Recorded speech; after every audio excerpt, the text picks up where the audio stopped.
न्याय के लिए न्याय शासन के सामने खड़े हुए। अब जब ये हमारा न्याय होगा तो हमारी किन बातों को मैटर करता है भाई, कौन सा केस हमारे ऊपर लगा हुआ है, कौन सी वो बात हमारे ऊपर लगी है, बाइबल इसके बारे में हमें क्या बताती है। आइए आज हम इस बात पर भी ध्यान करते हैं। हम निकालेंगे इब्रानियों की पुस्तक 9:27।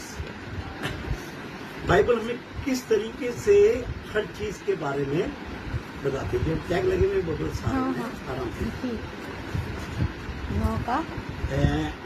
9:27 आराम से निकाल लें पहले सब। हाँ निकाल। एक दौड़ती हुई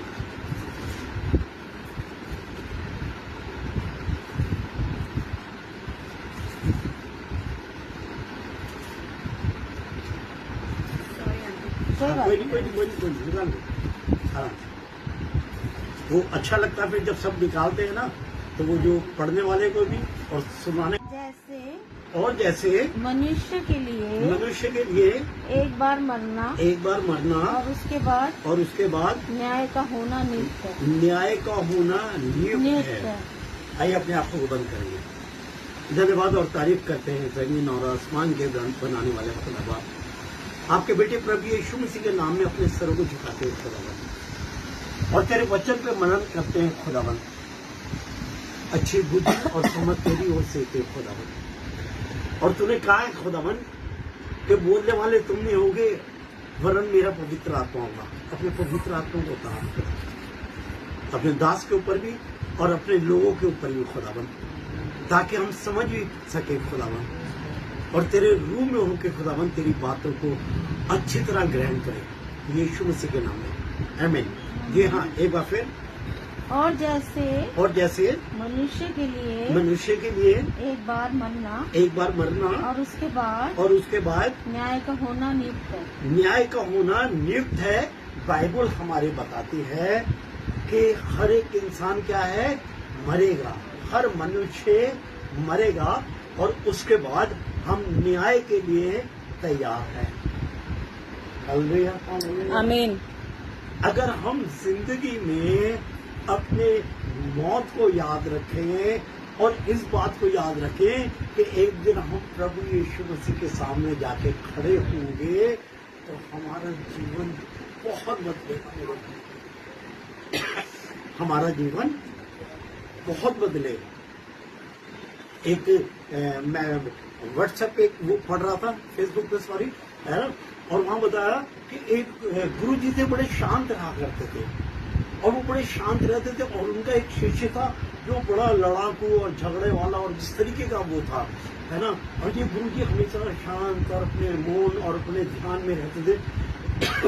एक दिन और इसकी हमेशा कंप्लेन रहती थी, याद शिष्य की जो झगड़ा करता था ये, तो एक दिन ये आया और आके कह रहा, गुरु जी मैं ये पूछना मांगता हूँ, आप इतने शांत कैसे रहते हैं?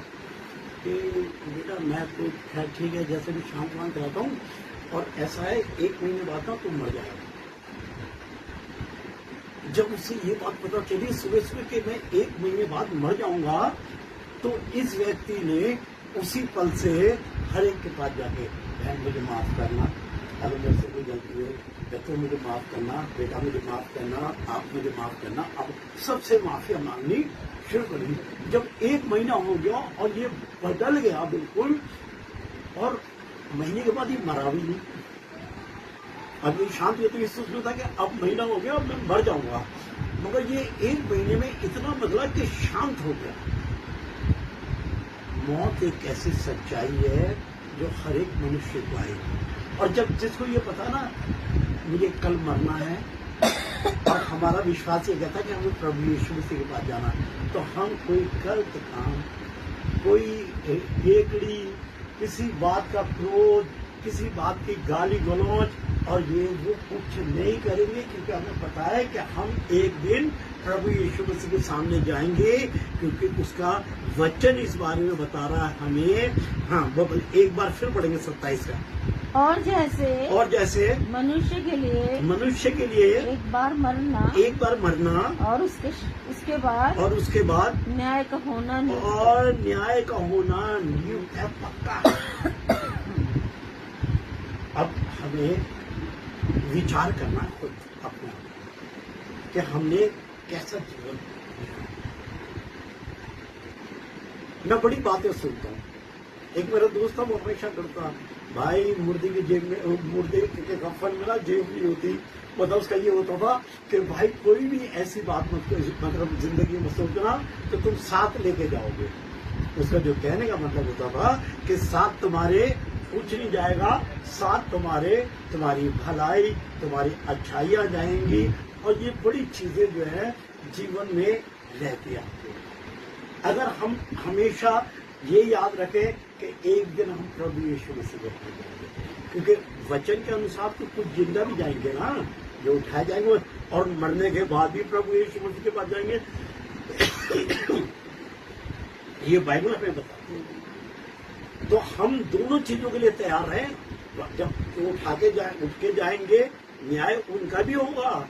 इस बात का भी ध्यान रखें, बाइबल बता रही है इस बात के बारे में।